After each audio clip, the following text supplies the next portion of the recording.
I traveled to Netherlands today to present you a special highlight.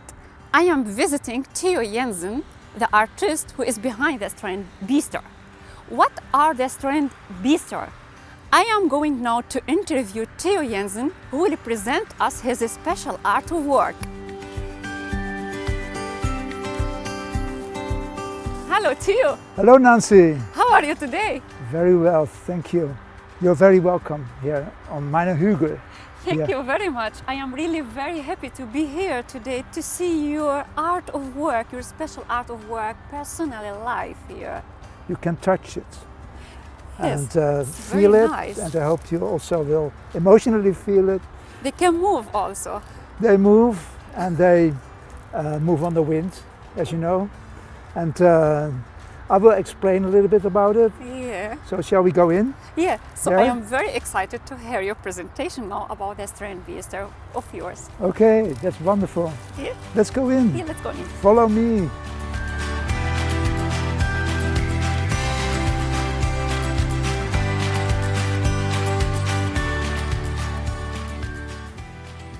Hello.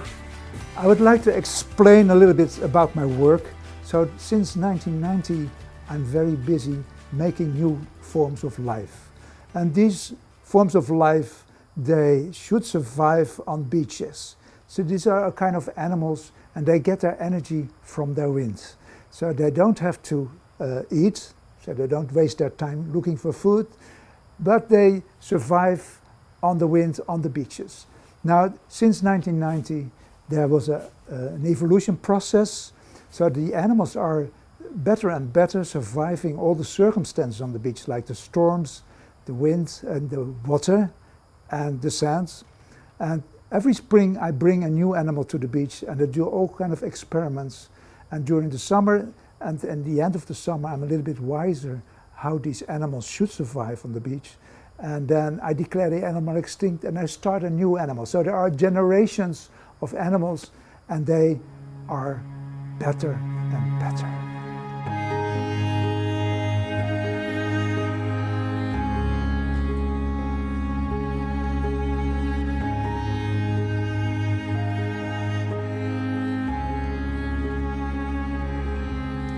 Now the basic material for these animals is not protein.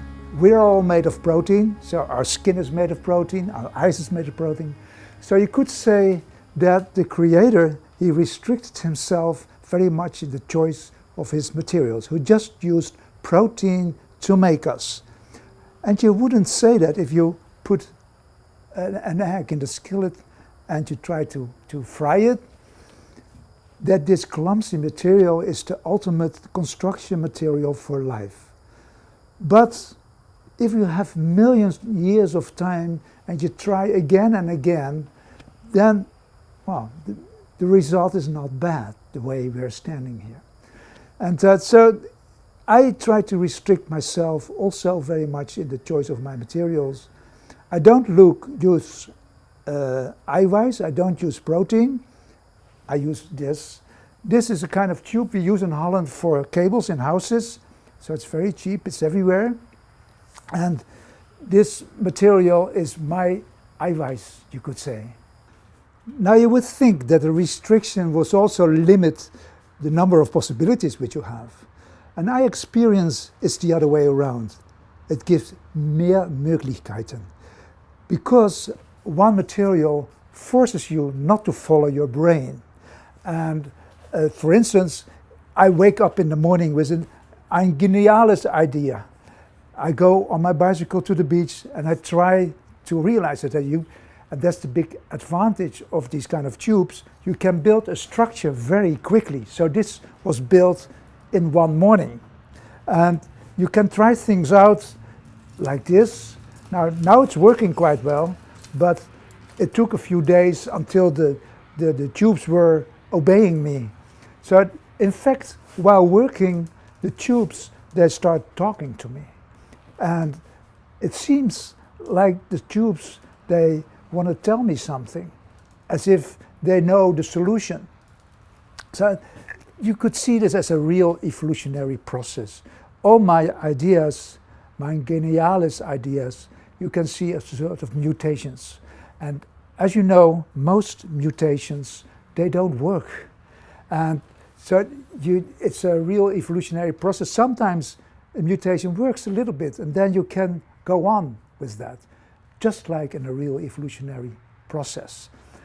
Now, when I'm walking a path which is very capricious, very curly, and you cannot predict. So I have plans, but usually my plans fail, and I have to follow the tubes. In the end, when the animal is finished, I am surprised myself how beautiful they became. Not because I tried to make them beautiful, no, just because I followed these tubes. So beauty is not given by me, but by the tubes.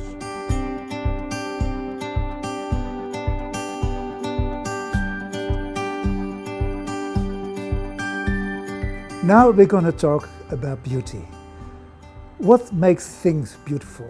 I think the strand beads become beautiful not because of me, but because of the tubes. And if you look at real animals, they are beautiful as well. And I don't think there was a God who tried to make beautiful animals for us. But somehow if you see an animal walking, you read the millions of years of trial and error in there. And somehow our body and our brain experiences that as beauty. And so that's why animals are beautiful, because they were due to evolution. Form follows function. That's what architects always say. So if the form follows the function, usually we experience it as aesthetic, as beautiful. Now in every strand beast there is a sort of backbone. And that backbone makes a circular movement like this. And this circular movement is transformed to a walking movement, here written by the pencil. Now, you see, as soon as the pencil is on the ground, it draws more or less a straight line. And that means that the animal, it stays on the same level. It doesn't toss up and down like we all do. No, it stays on the same level while walking. And that's because of the shape of this curve with the flat bottom.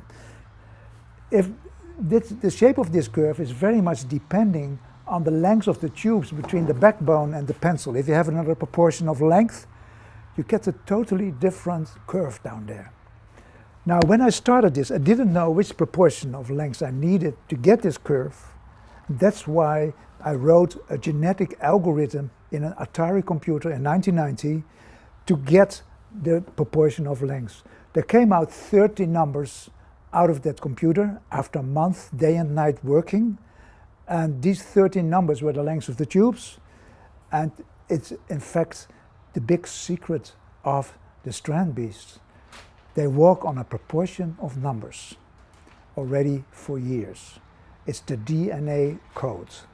Now, a long time ago, I published this DNA code on my website. And since then, hundreds, maybe thousands of students in the world use this code to make strand beasts.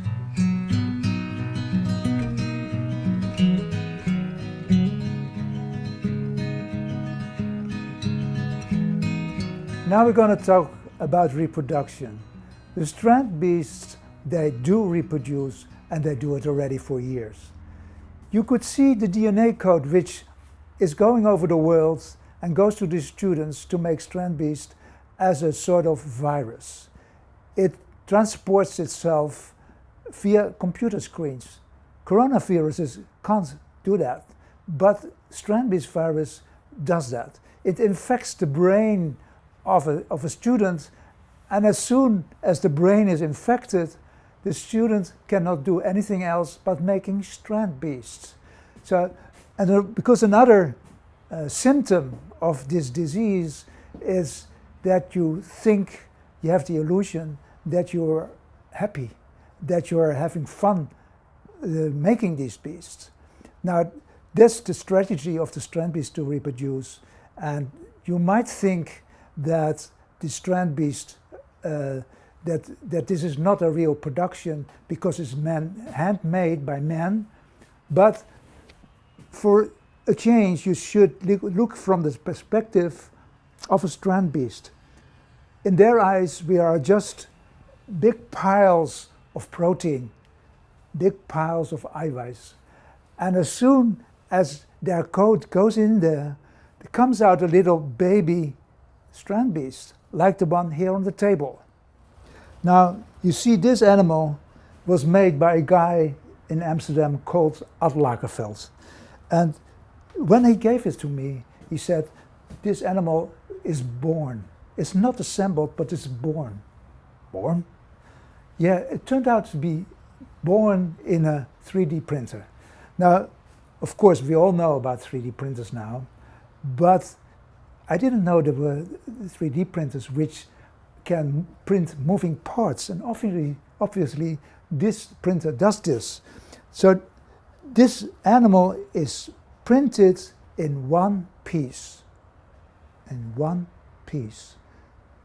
Do you realize what that means? That after 4.5 billion years of evolution, we don't reproduce anymore in eiweiß and in DNA codes, but in zeros and ones and computer powder, because that's the basic material of this 3D printer. So this animal, apart from being born, this is a mutant. So this guy, he made another proportion of lengths of tubes and other DNA codes than my code. And I must say, it walks quite nice. In other words, it might be a better code than my code. And that means it will have more children on the internet, because that's happening. All these seeds of zeros and ones, they travel around the world on the 3D internet, and they go into 3D printers there, and these animals come out of there. So this animal probably will have more descendants than my DNA code. And that means there's a real evolution going on the internet, which I cannot control. It happened all behind my back, and it's not to stop anymore. It goes on. It's a new specimen.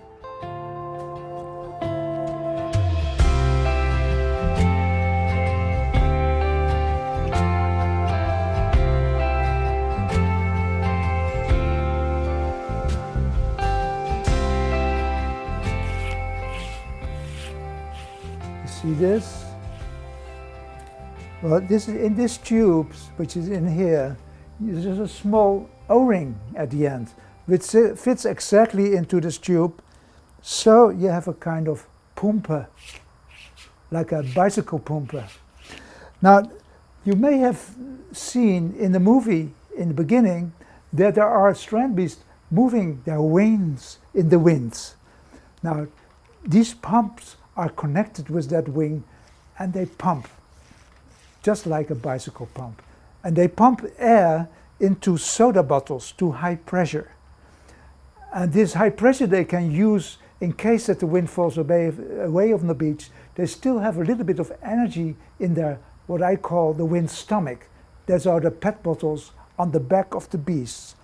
Now, for instance, when the water comes up and there's no wind anymore, the animals can still walk on that energy away from the water. Of course, they need a sort of feeler for the water, so to know that the water is there. That's why they also have senses. Now, if you connect a pump like this to the bottles with high pressure, this jumps out, and you have a sort of muscle. Muscles are not other things than objects which become longer or shorter on command. And the command is given by a valve which opens. If the valve opens, this jumps out, and you could see the valve as a nerve cell which triggers the muscle. Now, I have a nerve cell, strand beast nerve cell here. So this is a nerve cell. I take this apart, and if I blow air in here, the air goes in here, it comes out of here. But if I push in this piston here, it's blocked. So in fact this is nothing but a valve. Now it's open, now it's closed. Now this valve is operated by a sort of small muscle, this one. So if I blow air in here, the valve is closed and no air comes out of here.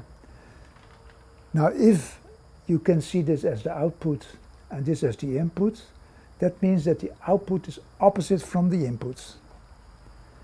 Now I have the experience, as soon as you use words like output and input for architects, usually they start nodding, but they don't really understand what I'm talking about.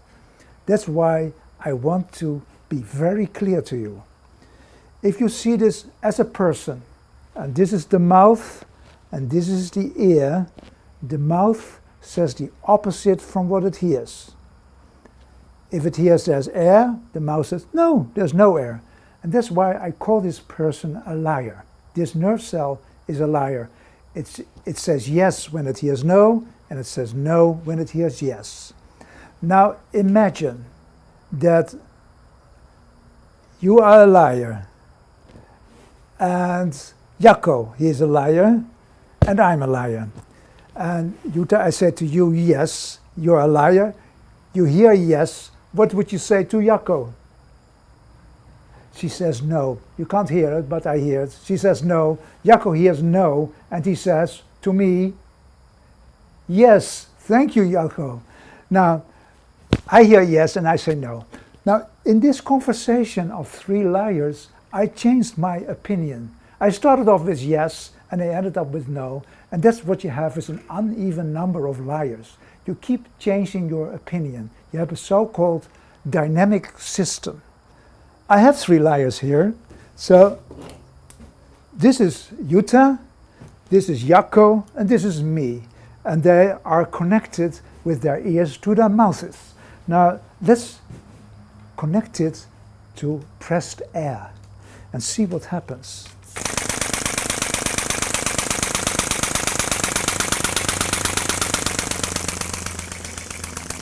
So they're saying yes and no, just like we did. And as you know, you can see a yes as a 1 and a no as a 0. With these little liars, you can switch zeros and ones just like in a computer. So what you see here is the beginning of the brain of the strand beast. And brains turn out to be very handy if you want to survive on beaches, since the brain interprets the outer information with the senses to action to the muscles. So for instance, the senses can feel the sand feeler we have. The sand feeler is a feeler which feels the hardness of the sand. As you know, the sand near the sea is harder than near the dunes. So that's a way to know where it is on the beach. Another thing is the step counter. So they count the number of steps and bring this information to the brain. The wind feeler, the water feeler, all this information brings it to the brain, and the brain takes decisions to go to the legs or to the muscles which have to grab or whatever they can do. So you have muscles, nerve cells, and if you have a lot of nerve cells, you have a brain. I think this sequence is more or less the same in real evolution. So in fact, without knowing it, I was redoing the real evolution again. So that's why I think that if the evolution would happen again, the same process would happen again.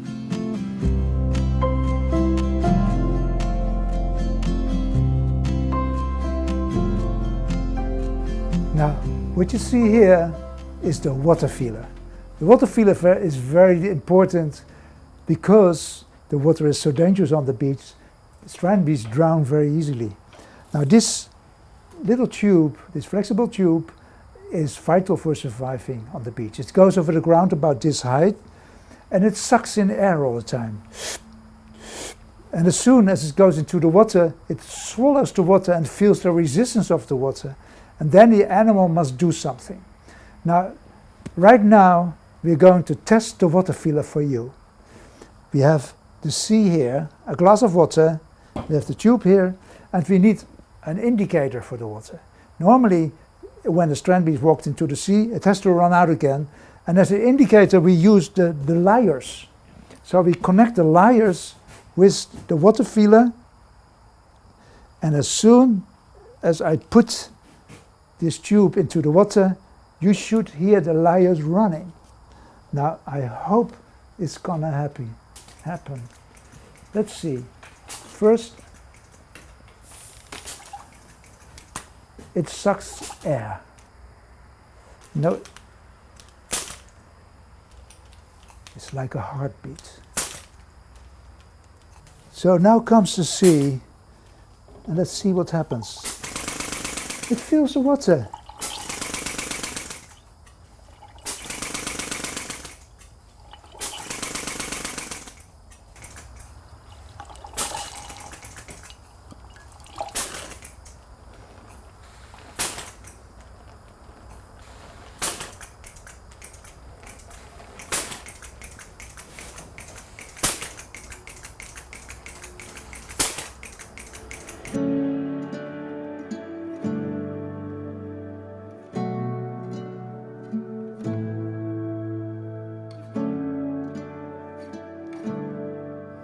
Die Schwangerschaft wurde als gesunde Krankheit bezeichnet. Zu Recht wird natürlich neues Leben geschaffen. Und was ist gesünder als neues Leben? Aus dem gleichen Grund könnte man den Tod jedoch als ungesunde Krankheit bezeichnen. Die Leiche kann sich nicht mehr reproduzieren. Der Tod ist daher in erster Linie eine Fortpflanzungsstörung. Unheilbar auch. Trotzdem sind Leichen für etwas gut. Ich erkläre mich weiter. Man muss das lebende Körper als Transformation sehen. Durch unseren Mund nehmen wir Nahrung, Feuchtigkeit auf. Das Transformation verlassen die Substanzen unserer Körper wie alle als Urin, Kot, Schweiß, Haare, Nägel und Talg kennen. Bei der Aufzählung der Ausscheidungsformen wird im Allgemeinen eine wichtige Form vergessen, die Ausscheidung der Nachkommen. Wir übersehen die Tatsache, dass unsere Nachkommen aus Nahrung bestehen. Während die Schwangerschaft wird die Nahrung in den Mund zu Molekülen zermahlen wird, im Bauch der Frau in Form eines Babys geschickt wieder zusammengesetzt. Babys werden aus dem gemacht, was im Mund der Frau ging. Das Zeug, das Essen, wird aus anderen Arten des Lebens gemacht. Es besteht aus Leichen, aus einem Pflanzen- und Tierreich. Leichen werden für neues Leben benutzt. Die Fortpflanzung läuft eine Wiederbelebung des Leichen hinaus. Aus Leichen wird neues Leben gemacht. Die weibliche Körper ist ein besonderes Körper. Es zerstört die Leichen und verwandelt sie in neues Leben.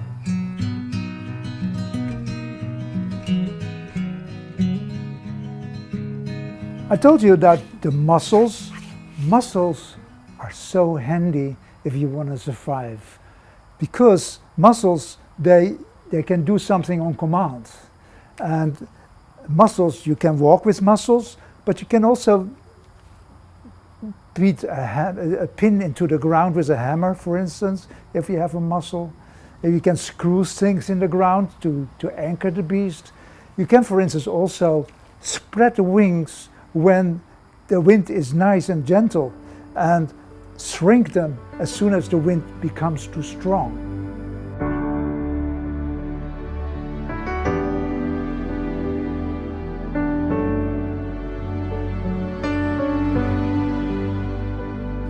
Now you see here a movement of this nose doing this. I didn't know, I liked the movement, but I didn't know where to use it for.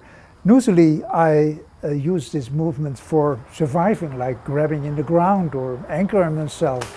But for this movement I didn't know what to do, and I put two animals next to him, and they make a nice movement.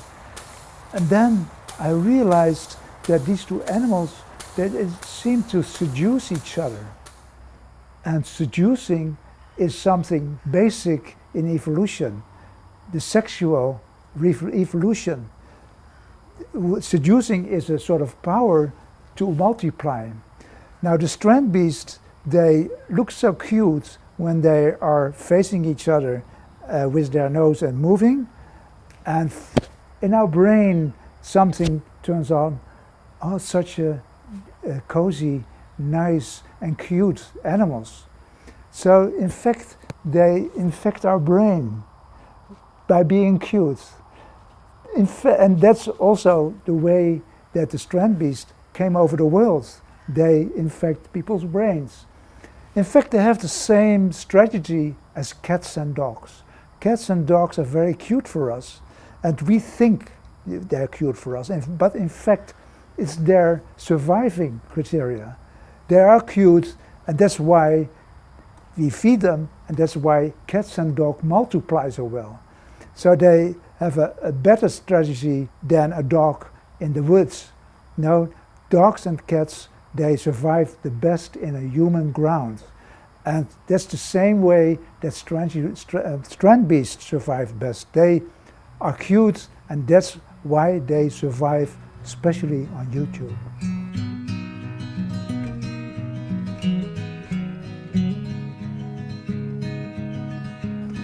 Now I want to talk about the caterpillars. Caterpillars, they have, I came on the idea about 4 years ago, so they're quite late in the evolution. But caterpillars have a big advantage. They are not sensitive for scent. They don't have turning joints, so their joints do just this, they go up and down. And that's why they don't care about scent. You can have a sandstorm and even a caterpillar covered with sand, and it even comes out and it walks again. Now, 4 years ago, I had the privilege to be invited by NASA in Pasadena, California, to talk about my work and also to join their brainstorming sessions for a mission to Venus. And I advised them to bring a caterpillar to Venus, since you can roll it up and put it in a space capsule, so it doesn't take very much space. And they walk on very uneven terrain, and they don't care about sand. And I hope so much that they take my advice. So can you imagine that Trump is gone now? Now maybe we get the further planets again. There might be a caterpillar on Venus one day.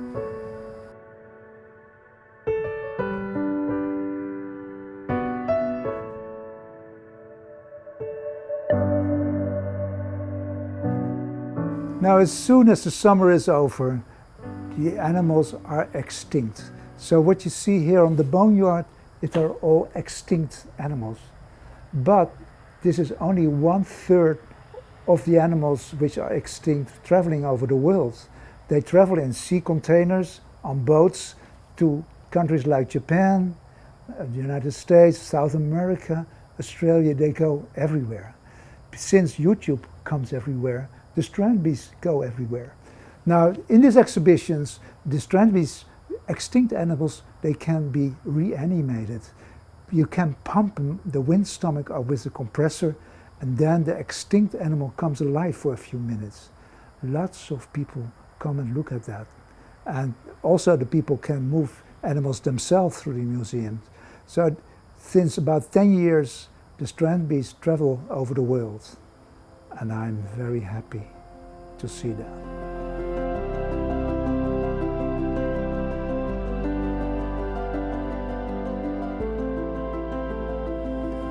Well, thank you all for looking at this.